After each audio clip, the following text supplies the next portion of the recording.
अस्सलाम वालेकुम। उम्मीद है आप सब खैर खैरियत से होंगे। आज मैं बनाऊंगी बहुत ही मज़ेदार और आसान तरीके से मज़ेदार कबाब। ये कम पैसों से बनते हैं और ज़्यादा मज़ेदार हैं। ये सबको ज़रूर पसंद आएंगे इंशाल्लाह।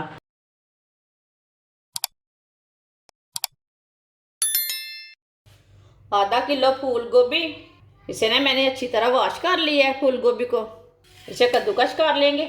ये वाला हिस्सा नहीं डालना, ये वाला हिस्सा कद्दूकस करना है। बस इसके फूल ही लेने हैं। आप दे सकते हैं फूल को मैंने कद्दूकस कर लिया है। सारे फूलों को इसी तरह कद्दूकस कर लेंगे। सबको मैंने कद्दूकस कर लिया है। आप दे सकते हैं मैंने गोभी के फूल ही लिए हैं, डंठल बिल्कुल भी नहीं डाले। आप दे सकते हैं ऊपर के फूल ही लिए हैं। इसको मैंने कद्दूकस किया है। 4 आलू, इसे मैंने बॉईल कर लिया। आलूओं को भी कद्दूकस कर लेंगे। सारे आलूओं को मैंने कद्दूकस कर लिया है। आप दे सकते हैं। अब ना इसे ना बड़े बर्तन में डाल लेते हैं। ये बर्तन छोटा है। एक बारीक कटा हुआ प्याज डाल लेंगे। आप इसमें सब्ज प्याज भी काट के डाल सकते हैं। 2 बारीक कटी हुई सब्ज मिर्च, बारीक कटा हुआ सब्ज धनिया, आधी प्याली गेहूं का आटा। आप यहाँ मैदा भी ले सकते हैं, बेसन भी ले सकते हैं, लेकिन आटा अच्छा है। आधा चम्मच कस्तूरी मेथी डाल लेंगे। आप इसमें सब्ज मेथी भी डाल सकते हैं। आधा चम्मच नमक, आधा चम्मच पिसी हुई लाल मिर्च, आधा चम्मच हल्दी पाउडर, आधा चम्मच धनिया पाउडर, आधा चम्मच पिसा हुआ जीरा।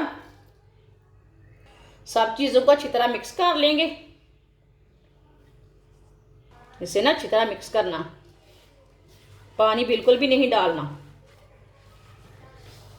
आप दे सकते हैं इसे मैंने अच्छी तरह मिक्स किया है। ये बिल्कुल आटे की तरह बन गया है। आप 5 मिनट तक ऐसे ही छोड़ देते हैं। 5 मिनट हो चुके हैं। अब थोड़ा सा ऑयल लगा लेंगे हाथों को। इसकी टिक्कियाँ तैयार कर लेंगे। आप इसके रोल भी तैयार कर सकते हैं, टिक्कियाँ भी तैयार कर सकते हैं। इसको मैंने गोल शेप दी है। आप दे सकते हैं, आप कोई भी शेप दे सकते हैं, वो आपकी मर्जी है। सबको इसी तरह तैयार कर लेंगे। सबको मैंने तैयार कर लिया है। आप दे सकते हैं। फ्राई के लिए ऑयल लिया मैंने। ये कबाब बहुत ही कम तेल में बनते हैं। ऑयल को अच्छी तरह गर्म कर लेंगे। ऑयल हमारा अच्छी तरह गर्म हो चुका है। अब इसमें कबाब डाल लेंगे।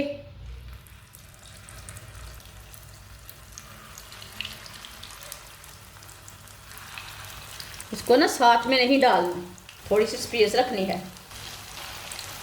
आप इसे 2-3 मिनट के लिए हल्की सी आंच पर पकने देंगे।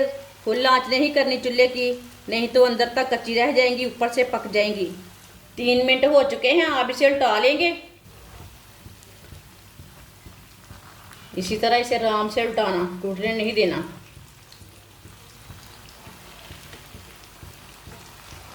ये कबाब इतने ही मज़े के हैं कि पूछिए मत।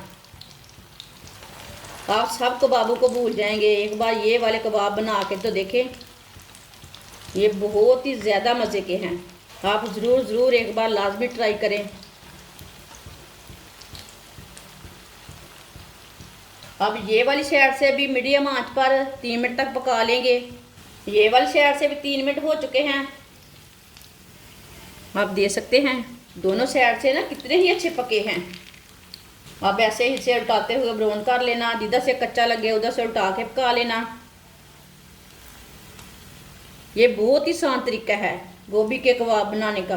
ये बच्चों को बहुत पसंद आएंगे, आपको भी बहुत पसंद आएंगे। आप ज़रूर एक बार मेरे तरीके से लाजमी बना के देखें ये वाले कबाब। आप सब कबाबों को भूल जाएंगे। अब सर्दी के दिनों में अब बहुत ही अच्छी गोभी आ रही है बाज़ार में। आप ज़रूर इस तरीके से लाजमी बना के एक बार ज़रूर चेक करें, इसका टेस्ट लें। ये कैसे बनते हैं, इसका कैसा टेस्ट है। इसे जलने बिल्कुल भी नहीं देना, नहीं तो कड़वे हो जाते हैं। इसे हम टिक्कियाँ भी बोल सकते हैं, कबाब भी बोल सकते हैं, जो मर्जी नाम दे सकते हैं, वो आपकी मर्ज़ी है। आप दे सकते हैं। कबाब हमारे तैयार हो चुके हैं। इसे बाहर निकाल लेते हैं। माशाल्लाह आप दे सकते हैं कबाब हमारे तैयार हो चुके हैं। ये बहुत ही मज़े के बने हैं। अगर आपके पास पैसे कम हैं तो ये मज़ेदार कबाब बना ले। ये बच्चों को, बड़ों को, सबको बहुत पसंद आएंगे। ये केचप के साथ खाएं, रोटी के साथ खाएं, नान के साथ खाएं, बहुत ही टेस्टी हैं। हमारी वीडियो पसंद आए तो लाइक करें और हमारे चैनल को सब्सक्राइब करें। अच्छा, खुदा हाफिज़।